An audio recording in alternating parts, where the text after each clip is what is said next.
Isang mapagpala at makasaysayang araw na naman sa ating lahat. Kamusta ating mga cutie? Na, Laway nasa maayos kayong kalagayan. Ngayon, halina't magsimula na alamin at tuklasin ang ating kasaysayan. Ngayon ay nasa ikalawang linggo na tayo ng ikatlong markahan. At para sa ating aralin, ito ay ang dahilan, pangyayari at epekto ng unang yugto ng kolonyalismo.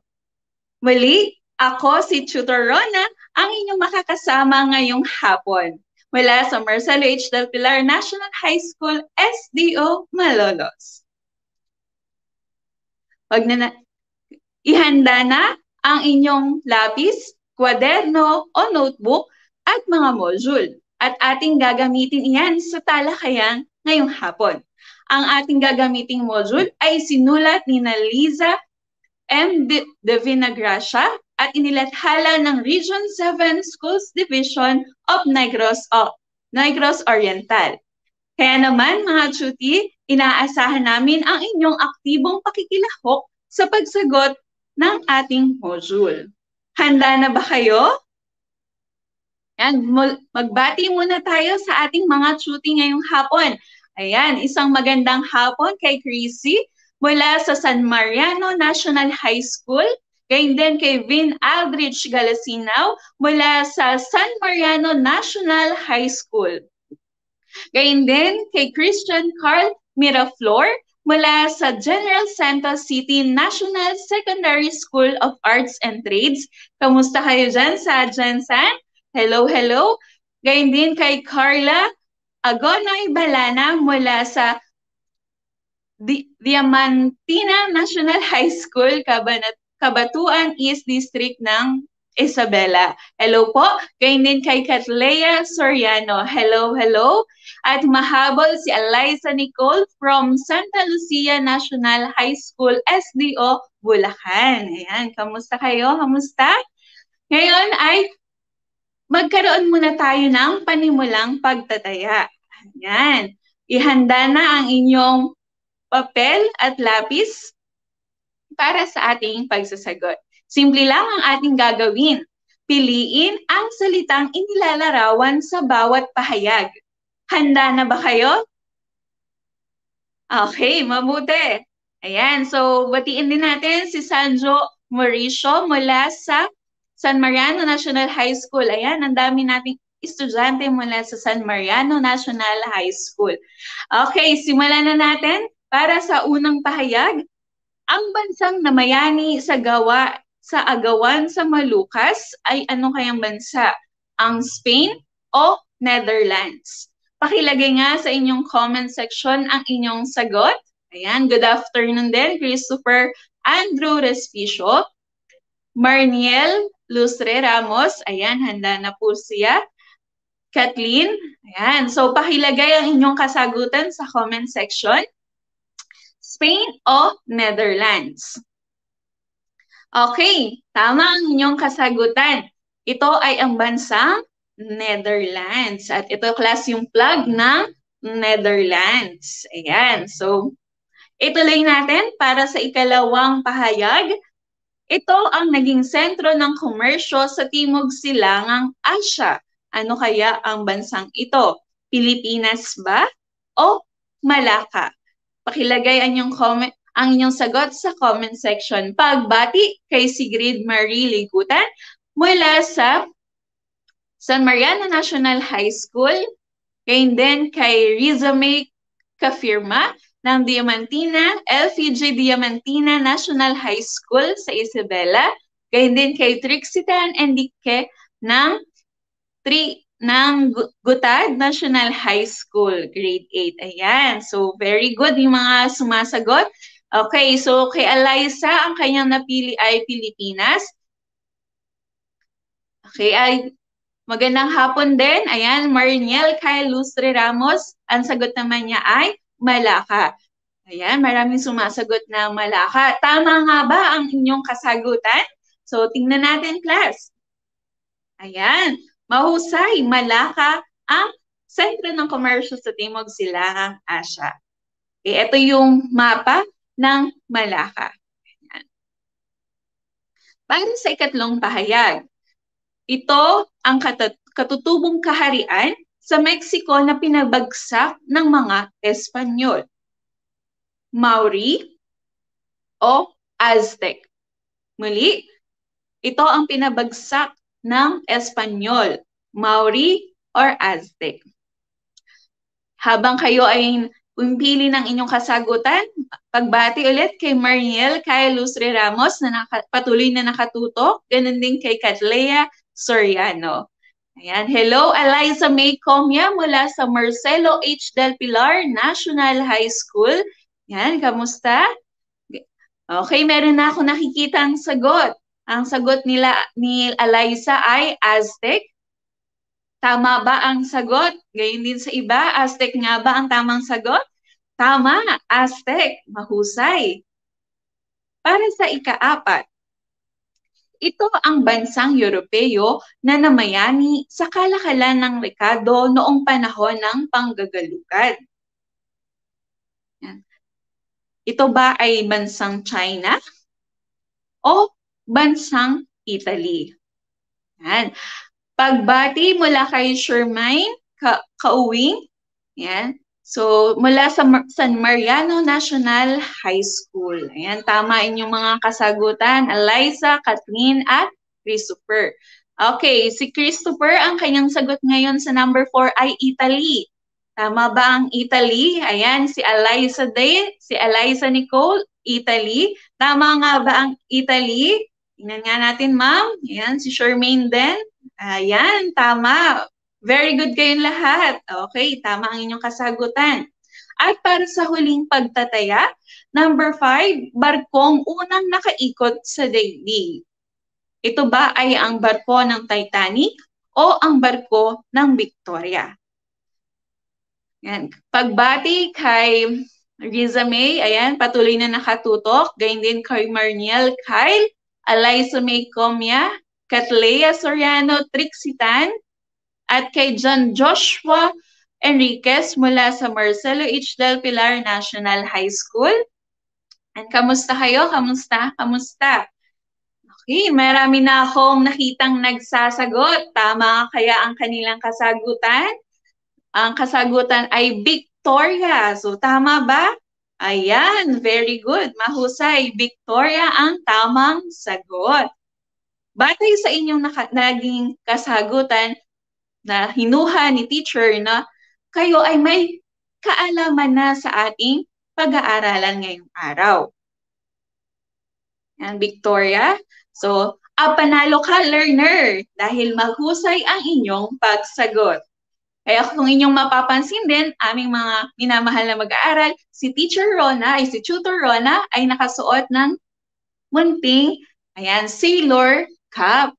Ayan, nakita niyo ba? So, hello. Ayan, very good kay Marniel, 5/5. Ganyan din kay Adet Cayetano mula sa Marcelo H. Del Pilar National High School. Ayan.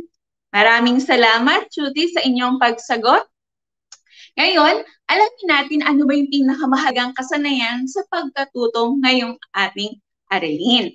Okay, basahin natin, sabayan niyo ako sa inyong mga tahanan na susuri ang dahilan, pangyayari at epekto ng unang yugto ng kolonyalismo. Para sa ating tiyak na layunin, natutukoy ang mga bansang Europeo na nagsagawa ng paggagalugad noong 15 hanggang 17 siglo. Napahahalagahan ang paggagalugad na ginawa ng mga Europeo sa daigdig mula 15 hanggang 17 siglo. Ayan. Naunawaan ba ang ating layunin sa araw na ito? Hey, pagbati kay Riza Jane Toller mula sa Marcelo H. Del Pilar National High School, kay Lenny Lin na nakatutok din sa atin mula sa LPG Diamantina National High School sa Isabela, gayon din kay Gina Balbin ng San Mariano National High School. Yan, patuloy tayong tumutok para sa ating pagkatuto. Okay. Noong 15 hanggang 17 siglo, class ay nagsimulang maglayag at tumuklas ng mga bagong lupain at rutang pangkalakalan ang mga Europeo. Kaya naman ito ay tinawag na panahon ng paggagalugat at pagtuklas. Kung inyong maaalala nung kayong grade 7, isa din ito sa inyong naging aralin. Naaalala ba? Yan. Pagbati kay Jaya Samaniego mula sa 81 Marcelo H. Del Pilar National High School. Gayun din kay Gina Balbin, ayan, ng San Mariano National High School. Patuloy kayong tumutok sa ating aralin ngayong araw. Okay, ipagpatuloy ko. At kung maaalala nyo, sa ating nakarang aralin tungkol sa Renaissance, nabanggit din doon na isa sa mga bunga ng Renaissance class ay ang paglalakbay, no? Ang paglawak at pagtuklas ng mga tao sa iba't ibang lupain. Ayan. Thank you, Katlea at Marniel. Ayan. Ituloy natin. So, dahil ang topic natin ay dahilan, pangyayari at epekto ng unang yugto ng kolonyalismo, suriin natin itong ating organizational chart. Okay, para sa ating dahilan, nilagay ni teacher dyan ang 3 P's. Pampalasa, pakikipagkalakalan, at pagpapalaganap ng Kristyanismo. Mas iisa-isahin pa natin to mamaya. Okay? Sa mga pangyayari naman, nakapaloob ito, no, sa 5 bansang Europeo na nangunguna sa paggagalugad. Ito ay ang mga bansang Portugal, Spain, Netherlands, England, at France. At para naman sa epekto, no, ilan sa mga epekto, class, una ay ang paglawak ng nasasakupan ng mga bansa. Ikalawa, simula ng pandaigdigang ekonomiya. At pangatlo, palitan ng kultura. Handa na ba kayo? Halika na't isa-isahin natin ang dahilan, pangyayari at epekto ng unang yugto ng kolonyalismo. Ayan, pagbati kay Althea Sophie Grijalbo ng Marcelo H. Del Pilar National High School, gayon din kay Kia Selina Mendoza mula sa Marcelo H. Del Pilar National High School. Halika at isa-isahin natin ang dahilan ng panggagalugan. Para sa una, ang pampalasa o sa wikang Ingles ay mga spices. Yan. Malaki ang pangangailangan ng mga Europeo sa mga rekado bilang pampalasa, pampreserba ng pagkain at sa paggawa ng gamot. Yan ang dahilan kung bakit nanggalugad sila at nangtuklas ng mga lupain. Ayan. Meron ba kayong paboritong pampalasa? Yan, sa inyong mga pagkain, maaari nyo bang ibahagi sa comment section ang inyong paboritong pampalasa? Ano yan, paminta ba? Ayan, asin, paprika, ano kaya? Sige, pakilagay sa ating comment section. Ikalawa naman, class, sa mga dahilan ay ang pakikipagkalakalan. Okay, sa pakikipagkalakalan, maraming Europeo ang nagnais na tumuklas ng mga bagong kaalaman. Ayan. Diba? At maghain ng bagong interpretasyon sa nakagisnang mga paniniwala. Gusto pa nilang mas lumawak ang kanilang kaalaman tungkol sa daigdig. Okay, pagbati kay Kathleen Soriano na patuloy na nakatutok sa atin. Gayon din kay Samantha Yuna Dumon mula sa Marcelo H. Del Pilar National High School. Ayan. At para sa ikatlong dahilan o salik ng panggagalugad, yan. Tinangad ng simbahang Katoliko na matigil ang paglaganap ng Islam at maipalaganap ang mga katuroang Kristiyano. Kaya naman habang sila'y naggagalugad, pinapalaganap din nila ang relihiyong Kristyanismo. Okay, pagbati mula kay Rainiel Gabriel Castro mula naman sa Gutad National High School. Happy watching. Okay, may idadagdag akong ilang mga dahilan pa o salik sa paggagalugad ng ating mga bansang Europeo. Una, class, ang pagbabago sa teknolohiya na kung saan ang mga Arabo ay nakaimbento ng tinatawag nating astrolabe. Sa astrolabe, ito naman, class, nagbibigay ito ng direksyon, pero ang gamit dito ay yung ang distansya ng mga bituin. Gayun din, sa panahong ito, natuklasan natin yung pagkakaroon ng compass na naimbento naman ng mga Chino. Yan. Ikalawa na paghusay rin ng mga scholar ng Byzantine at Arab ang mga mapang ginawa noong Renaissance. Ayan. Dahil sa mapa, ayan, pagkakaroon ng mas makabagong mapa, no? Mas hinangad ng mga manglalakbay na tuklasin pa yung mga lupain na nakalagay sa mapa. Ayan. Okay, patuloy na nakatutok sa atin si Marniel, Catlea, Althea, Kia, Samantha, at Rainiel. Ayan. Tuloy natin. Kay umunlad din ang sasakyang ginamit sa paglalayag at ang halimbawa nga nito, class, ay ang tinatawag nating caravel. Ayan, nakikita ba ang ating larawan? Okay, ang caravel, class, isa yan sa sasakyang pandagat na kung saan kaya niyang malagpasan yung matataas at malalakas na alon na tamang-tama sa paglalakbay sa karagatan. Okay, kayo ba, class, nakasakay na ba kayo sa barko? Yan. Or pumunta na ba kayo sa ibang lugar gamit ang sasakyang pandagat? Ibahagi nyo nga sa amin sa comment section at kung saan kayo pumunta. Okay, tuloy ni teacher. Okay, sa huling larawan, makikita nyo naman ang larawan ni Prinsipe Henry na Portugal sa pagtuklas ng mga kaalaman sa paglalayag sa buong Europe. Sa katunayan, si Prinsipe Henry class ay tinawag na The Navigator. Kasi siya ay isa sa mga nagpasimula, no? Nagtayo ng paaralan kung saan sa paaralan na yon, pag-aaralan nila yung tungkol sa paglalayag, ayan, pagsakay ng barko na, maaari natin sabihin na parang marine, ayan. So, since the Maria daw, nakasakay na ng barko, okay? Si Christopher naman, hindi pa po. Ayan. Si Althea, nakasakay na rin. Si Catlea ay hindi pa rin. Ganun din si Christian. Okay. Thank you.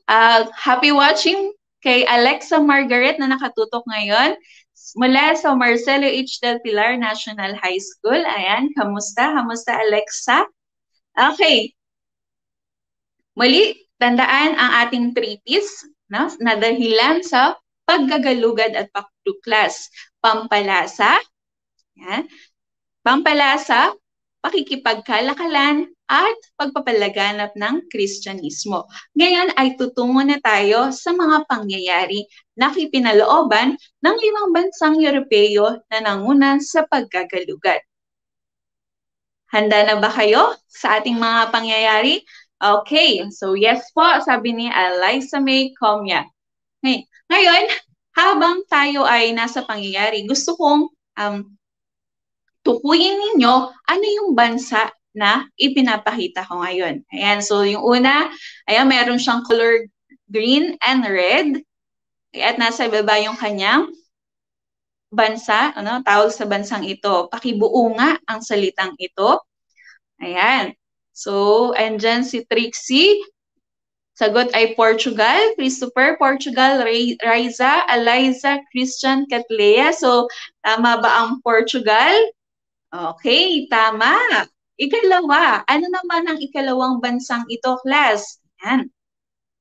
Ang kanyang flag ay may red, yellow, at red ulit. At ang kanilang emblem ng kanilang bansa. Ayan, salamat sa mga sumasagot, class. Tama kayo.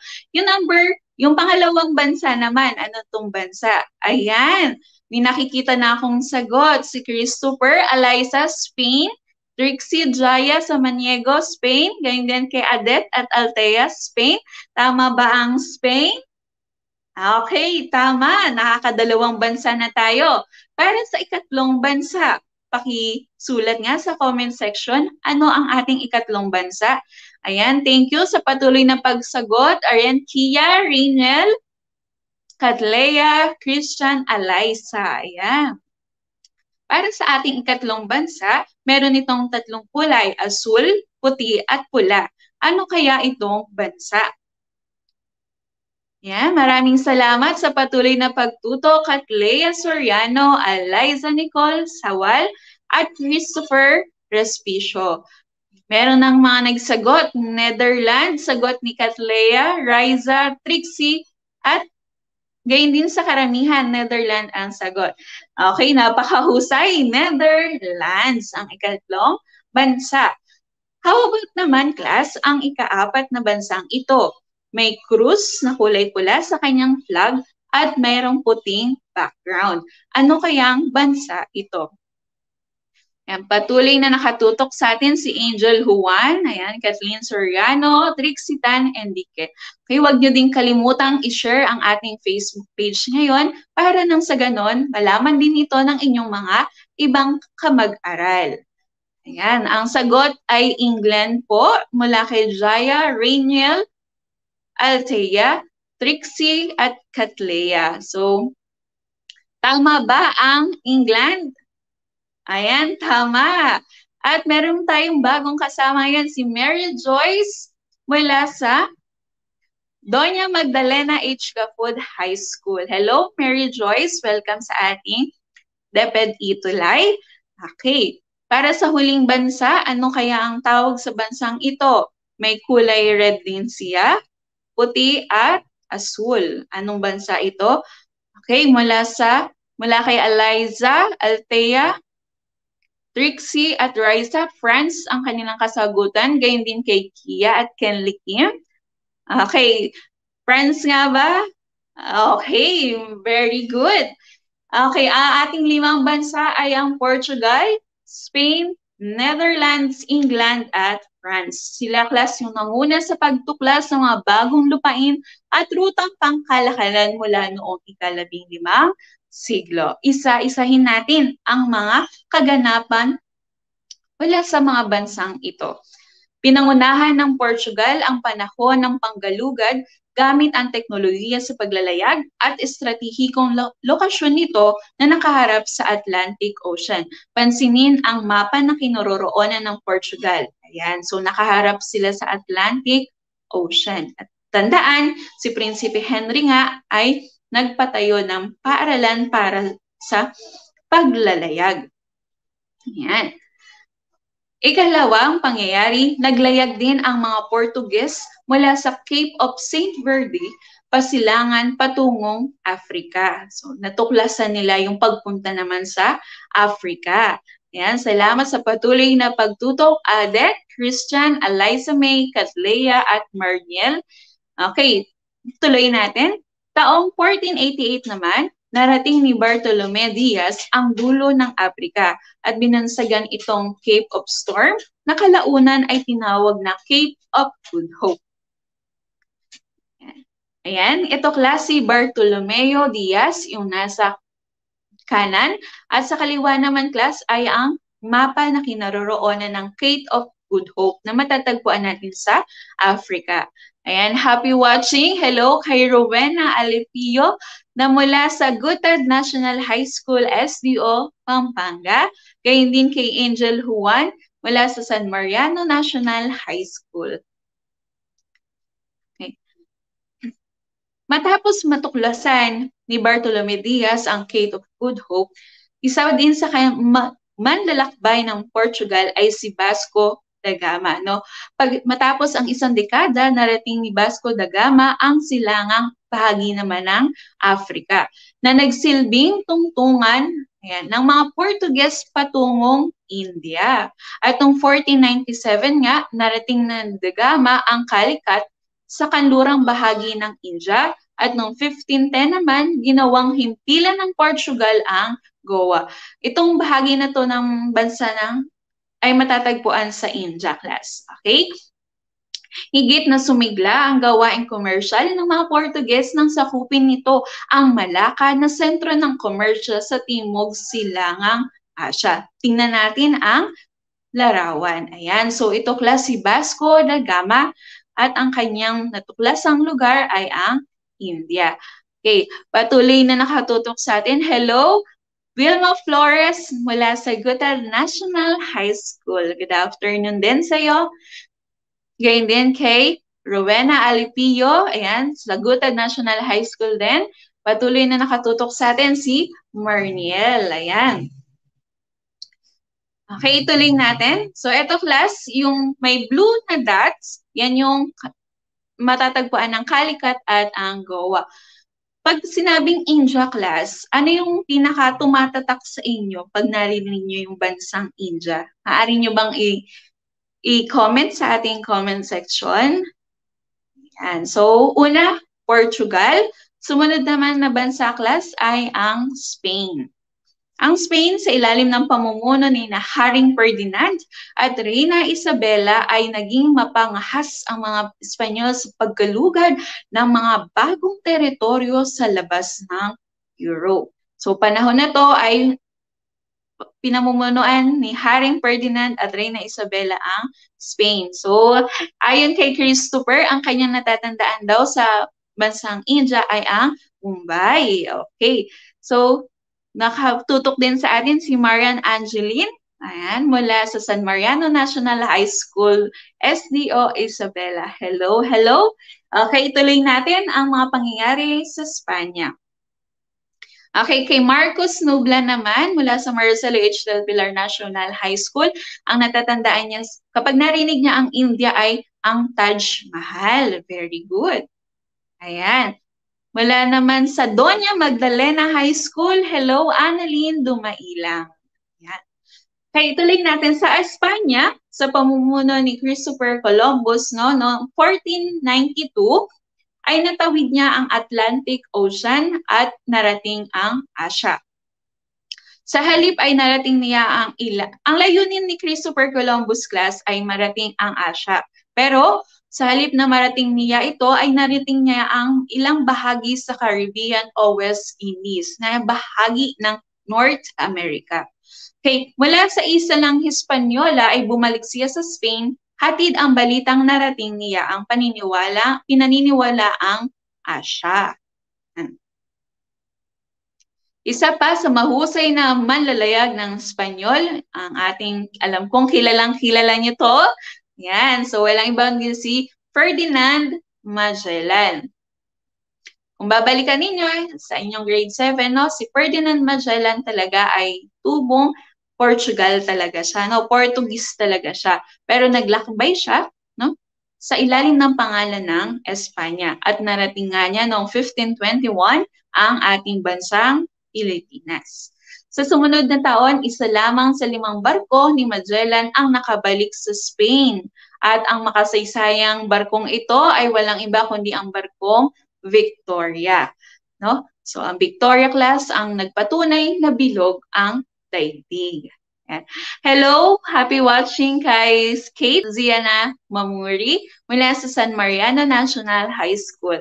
Gayun din kay Kira Kilit Von from Ramon National High School at kay Rosemary mula sa Gutad National High School.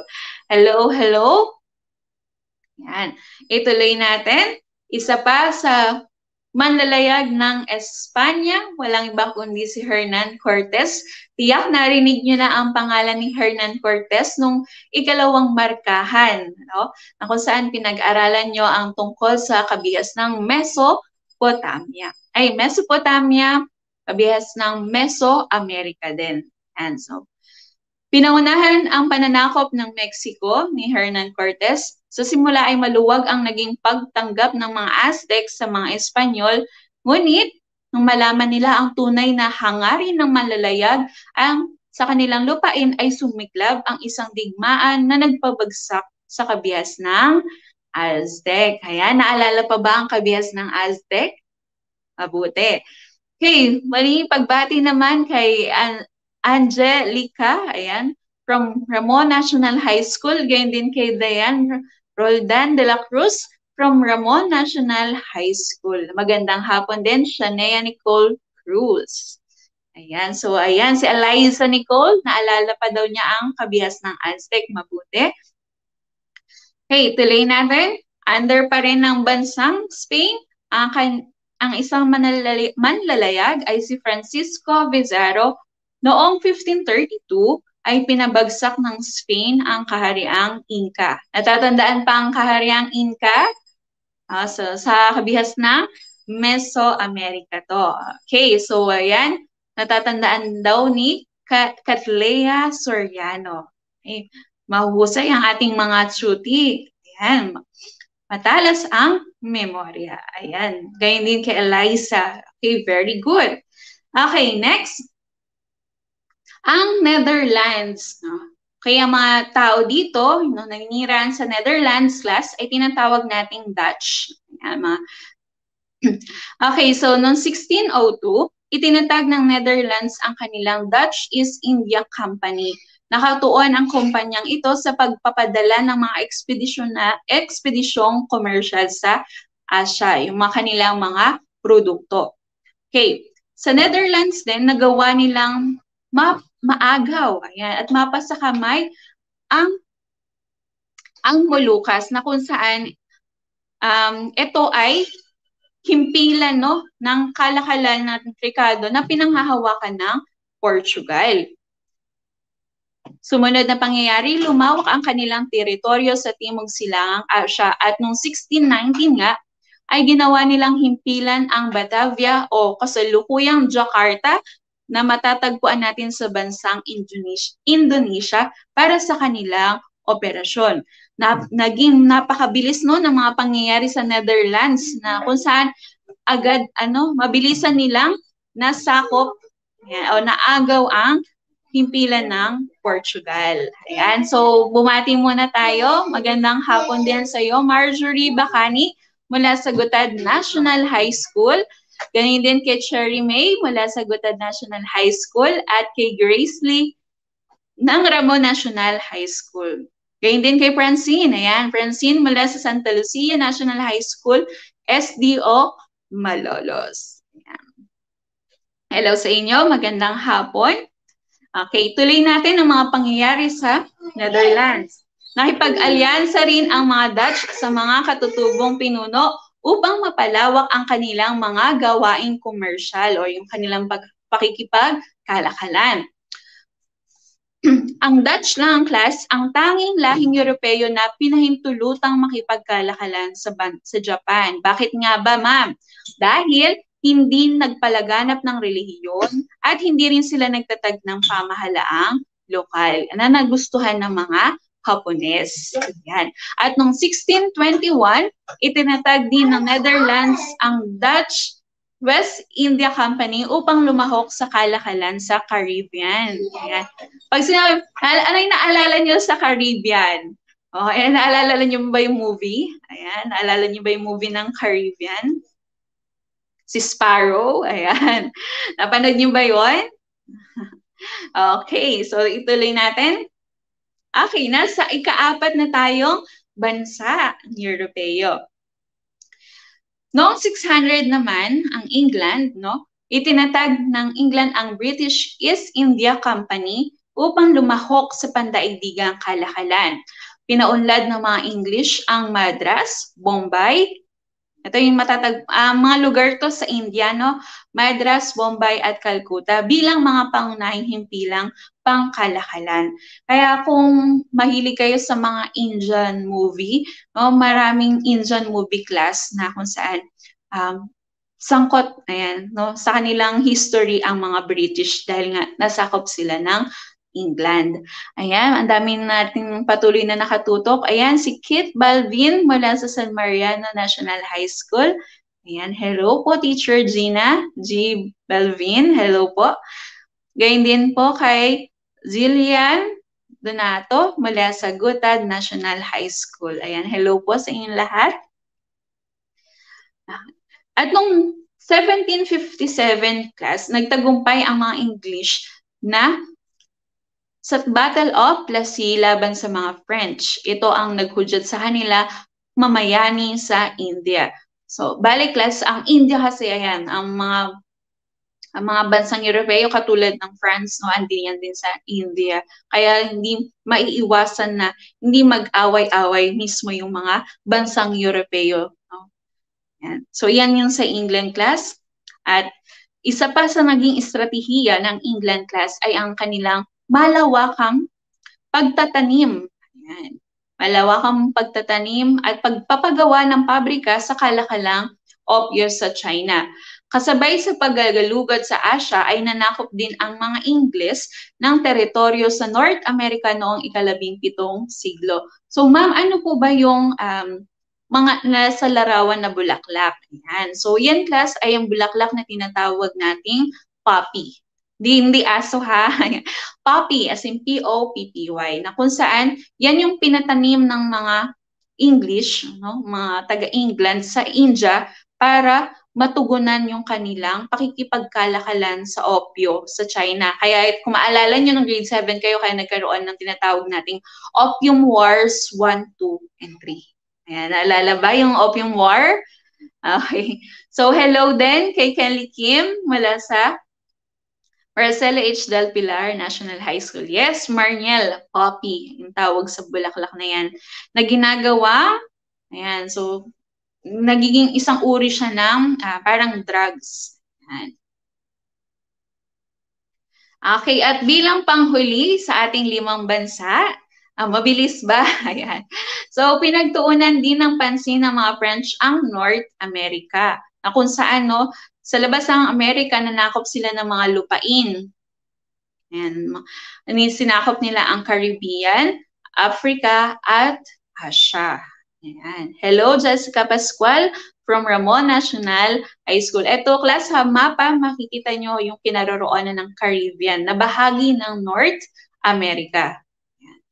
Isa sa mga nasakop ng France. Okay. Sa patuloy na pagpapalawak, no, at paggagalugan ng France noong 1664, itinatag ng France ang East India Company upang lumahok sa pandaigdigang kalakalan na nakabase sa Asia. Pinagtuunan din nila ang pagtatatag ng mga himpilang pangkalakalan sa India. Kung mapapansin nyo, halos mga bansa sa Europeo ay sinakop ang bansang India. Ayan. Okay, sa mga bansang ating natalakay ang Portugal, Spain, Netherlands, England, at France. Sa mga bansang iyon, class, alin doon ang gusto nyong mapuntahan? Yan, sige nga, matingnan ko nga sa ating comment section. Anong bansa yung pinakagusto nyong mapuntahan sa 5 ating napag-aralan? Well, ayan, patuloy. Hello, ayan, Cara Kalumpang mula sa Marcelo H. Del Pilar National High School. Patuloy din na nakatutok sa atin si Francine, si Marniel, Katlea, at Christopher. Okay, muli nating balikan, no? Ang panahon ng paggagalugad, ang 3 salik nito, pampalasa, pakikipagkalakalan, at pagpalaganap ng Kristyanismo. Ang mga pangyayari sa ilalim ng 5 bansa ng Europeo, Portugal, Spain, Netherlands, England, at France. So, sa ating mga cutie, ayan, si Eliza gusto niya ang France. So, siguro yung Eiffel Tower, no, gusto niyong puntahan. Kaya din kay Kenley Kim, France and Spain. Kay Marniel naman, Italy po. Katlea Soriano, France. Francine, France din. Christopher, Spain. Ayan, ano ba gusto mong makita sa Spain, Christopher? Gayun din kay Francine, Italy po. Eliza, France in Italy. Cara, France and Spain. Kay Eliza naman, Nicole, France at England. So, pangkaraniwan yung France, no? Ayan, France and England. Okay, para sa huling bahagi, itong epekto na binanggit ko, yung paglawak ng nasasakupan ng mga bansa, simula ng pandaigdigan ekonomiya at palitan ng kultura. Ang palitan ng kultura dito, class, na kung saan, dahil nga may mga bansa silang nasakop, ayan, dahil nanakop sila ng mga bansa, mga kultura, no, nagkaroon ng palitan ng kultura. At higit pa nating matututunan ang mga epekto ng unang yugto ng kolonyalismo, class, sa susunod na linggo, dahil ito yung pinaka-lesson natin sa ating module next week. Ayan. Marami ba kayo natutunan ngayon mula sa unang yugto ng kolonyalismo? Pakilagay nga sa inyong comment section ang inyong pinaka-natandaang aral ngayong araw na ito. Pero bago tayo maghiwa-hiwalay, hindi natin dapat kalimutan ang munting tayahin. Ayan, handa na ba kayo sa ating munting tayahin? Okay, yes po. Opo, Francine De Leon at Catlea Soriano. Okay, so basahin natin panuto. Sabayan niyo ako ha. Basahin at unawain ang bawat pangungusap. Isulat sa sagutang papel ang letra ng wastong sagot. Okay, so para sa unang pahayag, ito ang kontinente na naging pangunahing destinasyon ng kalakalang alipin, Europa o Africa. Pakilagay nga sa inyong comment section. Ayan, hello, Jasmine Batad ay ayan, mula sa San Mariano National High School, SDO Isabela.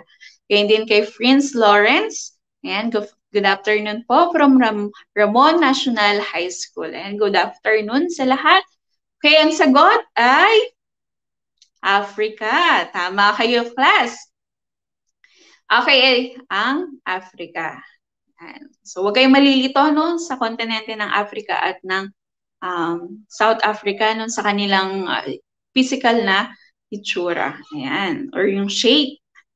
Okay, ikalawa, ito ang isang sasakyang pandagat na may kakayahang humarap sa malalaking alon at sa karagatan.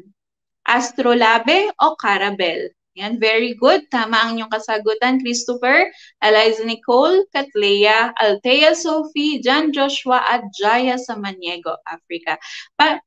Yung kasagutan naman sa number 2. Ito ang sasakyang pandagat na may kakayahang humarap sa malalaking alon sa karagatan.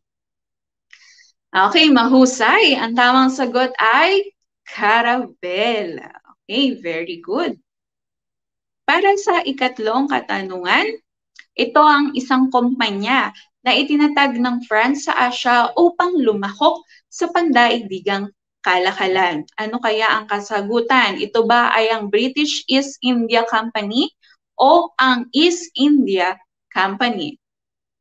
Mulitin ko ang katanungan, isang kumpanyang itinatag ng France sa Asia upang lumahok sa pandaigdigang kalakalan. Okay, very good. Yung patuloy na sumasagot sa number 2, ano, tama ang inyong kasagutan, Carabel. Husay. Okay, para sa ating ikatlo, ang kumpanyang ito ay walang iba kundi ang East India Company. Okay, very good sa Maria, Christopher at Christian. Okay. Para naman sa ikaapat na pahayag, ito ang bansang ginamit ng mga English bilang sentro ng produksyon ng opyo. Indonesia o India. Okay, kung maalala nyo, ito yung pinagtaniman ng mga poppy, yung mga bulaklak na ginagawang opyo na inaangkat nila sa China. Ayan, so thank you sa patuloy na pagsagot at pakikiisa. Christian, Catlea, Jaya, Althea, Sophie, Francine, at John Joshua. Okay, meron na akong nakikitang mga sagot mula kay Eliza, India, John Joshua, India, at Catlea Soriano, India. Okay, tama ba ang sagot na India, Althea, Christopher? Tingnan natin. Tama, ang sagot ay India. At panghuli, ayan, huli, last na to, no? Bilis ng oras, ayan. So, ang tanging lahing Europeo na pinahintulutang makipagkalakalan sa Japan. Ano nga bang bansa ito o lahi, no? Ang English ba ng Netherlands o ang Dutch? Ang English ba ng England o ang Dutch ng Netherlands? Muli, ito ang tanging lahing Europeo na pinahintulutang makipagkalakalan sa Japan, Dutch or English. Okay, ang kay Eliza, ang sagot ni Eliza ay Dutch. Gayon din kay John Joshua at gayon din kay Christopher, Althea, Sophie, Jaya, ayan, at Kathleen Soriano. Okay, tama ba ang Dutch? Okay, tama ang inyong kasagutan. Naka-perfect ba kayo? Okay, mahusay. At kung hindi naman, okay lang yan. Okay, ang mahalaga ay meron tayong natutuhan ngayong hapon. Okay. So, para sa ating mga mag-aaral, ayan, kayo ay apakahusay mo at apatantistic learner kayo. Okay, muli class. Ayan, very good. Christian, 5/5. Christopher, Katlea. So, muli class. Ako si Tutor Rona, ang nagsasabing magmasid, magsaliksik, at matuto sa ating kasaysayan. Hanggang sa muli, patuloy kayong tumutok sa ating DepEd Itulay. Paalam!